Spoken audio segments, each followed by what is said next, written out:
Friend, তোমরা যারা ক্যালকাটা ইউনিভার্সিটির আন্ডারে সেকেন্ড সেমিস্টার এডুকেশন অনার্স কোর্সের ছাত্রছাত্রী আছো, তোমাদের জন্য আজকের ক্লাস খুবই গুরুত্বপূর্ণ। তোমাদের সেকেন্ড সেমিস্টার এডুকেশন অনার্সের দুটো পেপার আছে। একটি পেপার হচ্ছে ডিএসসিসি 1 পেপার, আরেকটি পেপার হচ্ছে এসইসি 1 পেপার। এই দুটি পেপারের আজকে ক্লাসে 100% কমনযোগ্য সাজেশন নিয়ে আলোচনা করব এবং তার সঙ্গে সঙ্গে সিলেবাস। তোমাদের দুটো পেপারের সিলেবাস এবং সাজেশান নিয়ে আলোচনা করব এবং তোমাদের সাজেশানের মধ্যে যেগুলো সবথেকে গুরুত্বপূর্ণ টপ মোস্ট ইম্পর্টেন্ট প্রশ্ন সেগুলো আবার স্টার দিয়ে চিহ্নিত করে দেয়া আছে এবং প্রতিটা ইউনিট থেকে তোমাদের খুব বেশি হলে 3টে করে প্রশ্ন বাছাই করে দেয়া আছে যাতে তোমরা কম পড়ে বেশি নম্বর আনতে পারো। চলো তোমরা আজকে সম্পূর্ণ সাজেশান দেখে নাও। দুটি পেপারের সাজেশান আমি স্ক্রিন রেকর্ডের মাধ্যমে আলোচনা করছি, তোমরা দেখে নাও। এবারে তোমরা দুটো পেপারের সম্পূর্ণ সাজেশান দেখে নাও। প্রথম যে পেপারটি তোমাদের সেকেন্ড সেমিস্টারে অনার্সে আছে ডিএসসিসি 2 পেপার, এই পেপার থেকে প্রথম সাজেশান দেখবে 10 নম্বরের প্রশ্ন ইউনিট 1 থেকে। আর যে প্রশ্নগুলো স্টার দিয়ে চিহ্নিত করা আছে এগুলো হচ্ছে অধিক গুরুত্বপূর্ণ প্রশ্ন। প্রথম প্রশ্ন, শিখন কি, শিখনের বৈশিষ্ট্যগুলি সম্পর্কে লেখো। পরের প্রশ্ন, বিস্মরণ, বিস্মরণ কি, এর কারণগুলি লেখো। 2024-এ এসেছে প্রশ্নটা। পরের প্রশ্ন আছে যে ব্যক্তিত্বের 5টি বৈশিষ্ট্য বিশদে আলোচনা করো। নেক্সট, অবনমন, অন্তরায়, ক্লান্তি কিভাবে বিস্মৃতি ঘটায় তা বিস্তারিত আলোচনা করো। এটা বিস্মরণ বা বিস্মৃতি এইভাবেও ভাষাটা আসতে পারে। এই 4টি প্রশ্ন যদি করে নাও, একটি প্রশ্ন তোমরা অবশ্যই 10 নম্বরের কমন পাবে। বিশেষ করে প্রথম 3টে সব থেকে গুরুত্বপূর্ণ। তারপরে এক্সট্রা প্রশ্ন দেওয়া আছে শিক্ষা মনোবিজ্ঞানের অর্থ, সংজ্ঞা, এদের পারস্পরিক সম্পর্ক, অর্থাৎ শিক্ষা মনোবিজ্ঞানের মধ্যে সম্পর্ক। এটাও খুবই ভালো প্রশ্ন।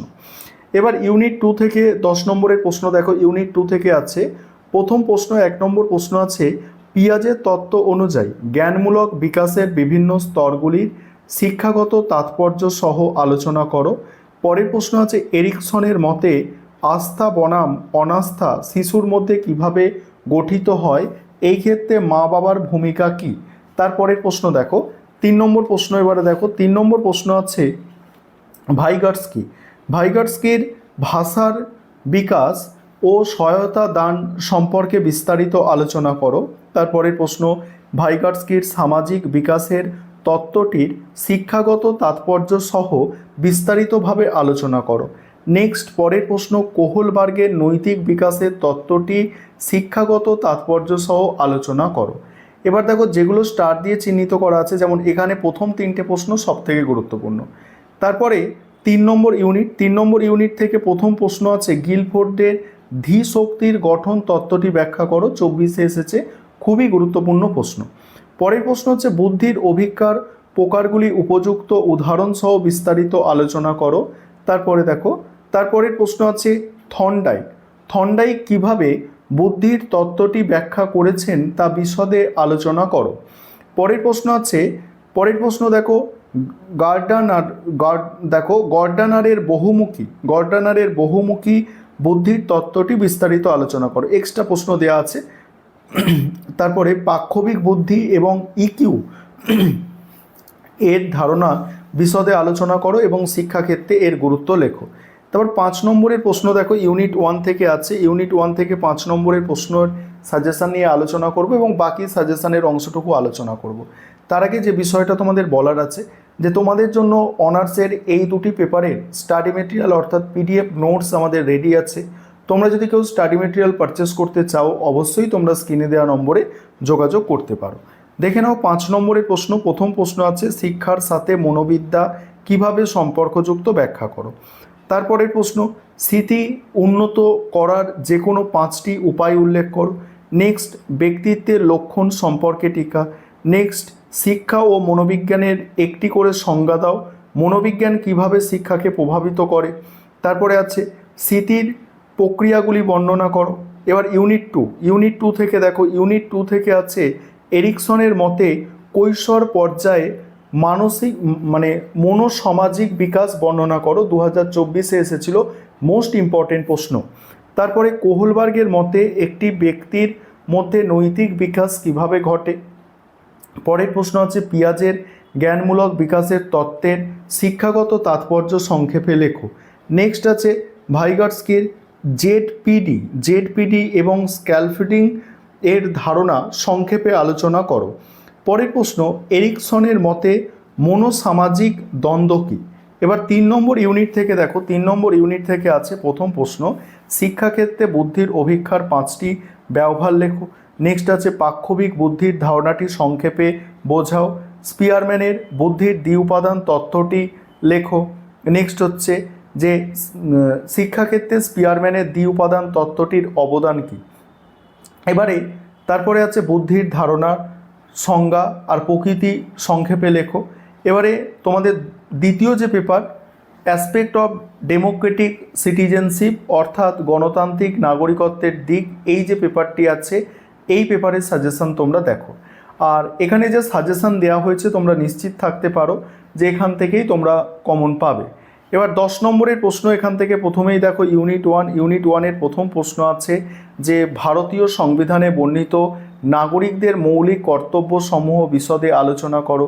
পরের প্রশ্ন আছে গণতান্ত্রিক অধিকার বলতে কী বোঝায়, বিভিন্ন প্রকার গণতান্ত্রিক অধিকার সম্পর্কে আলোচনা করো। 3 নম্বর প্রশ্ন আছে নাগরিকত্বের কর্তব্যের অর্থ এবং এর মূল নীতিগুলি বিস্তারিত আলোচনা করো। তারপরের প্রশ্ন আছে মৌলিক অধিকার বলতে কী বোঝো, ভারতীয় সংবিধানে উল্লেখিত মৌলিক অধিকারগুলির বৈশিষ্ট্য আলোচনা করো। তারপরের প্রশ্ন আছে সংবিধানে উল্লেখিত সাম্যের অধিকারগুলি লেখো এবং গণতান্ত্রিক অধিকার ও মৌলিক অধিকারের মধ্যে সম্পর্ক আলোচনা করো। 2 নম্বর ইউনিট থেকে দেখো, 2 নম্বর ইউনিট থেকে প্রথম প্রশ্ন আছে শিশুর জীবনে নির্যাতন ও সুরক্ষার অভাবের ফলাফল উল্লেখ করো। তারপরে আছে শিক্ষা স্বাস্থ্য সংস্থা বর্ণিত শিশু নির্যাতনের শ্রেণীবিভাগগুলি আলোচনা করো। পরের প্রশ্ন আছে যে দেখো এটা বিশ্ব স্বাস্থ্য সংস্থা অর্থাৎ হুয়ের মতে শিশু নির্যাতনের শ্রেণীবিভাগ, ঠিক আছে।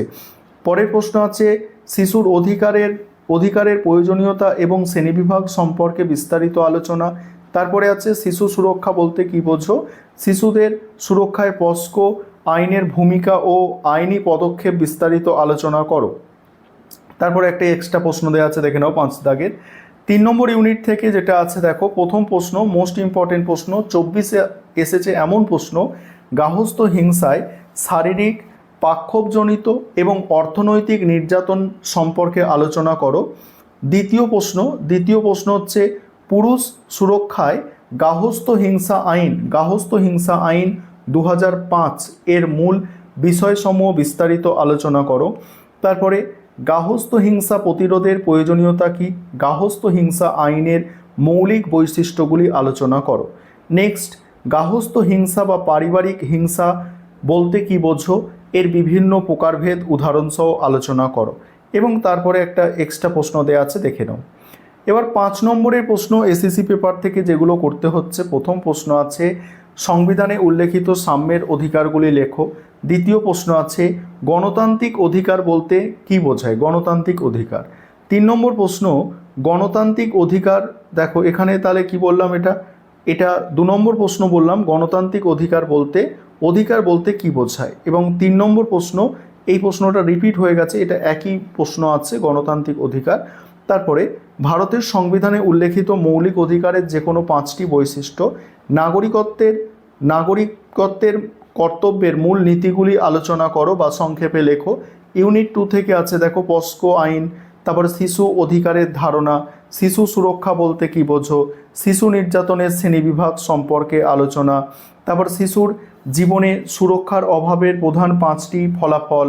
তারপরে ইউনিট 3 থেকে আছে পুরুষ সুরক্ষায় গার্হস্থ্য হিংসা আইন 2005 এর মূল বিষয়, মানসিক হিংসা সম্পর্কে লেখো। তারপরেই আছে দেখো, তারপরে গার্হস্থ্য হিংসা বলতে কী বোঝো, গার্হস্থ্য হিংসার প্রকৃতি সংক্ষেপে আলোচনা করো। ডিভিএ এর পুরো কথা কি, ডিভিএ এর 3টি মৌলিক বৈশিষ্ট্য। এবং তোমাদের সিলেবাস তোমরা দেখে নাও, আমি স্ক্রল করে যাচ্ছি, সিলেবাসটা 2টো ভাষাতেই তোমাদের তৈরি করে দেওয়া আছে যাতে তোমাদের বুঝতে এবং পড়তে সুবিধা হয়, দেখে নাও। এবং তোমরা যারা স্টাডি মেটেরিয়াল পারচেস করতে চাইছো অবশ্যই যোগাযোগ করবে, আমাদের 2টো পেপারেরই স্টাডি মেটেরিয়াল রেডি আছে। তোমরা স্টাডি মেটেরিয়াল পারচেস করার জন্য স্ক্রিনে দেওয়া নম্বরে যোগাযোগ করবে। ঠিক আছে।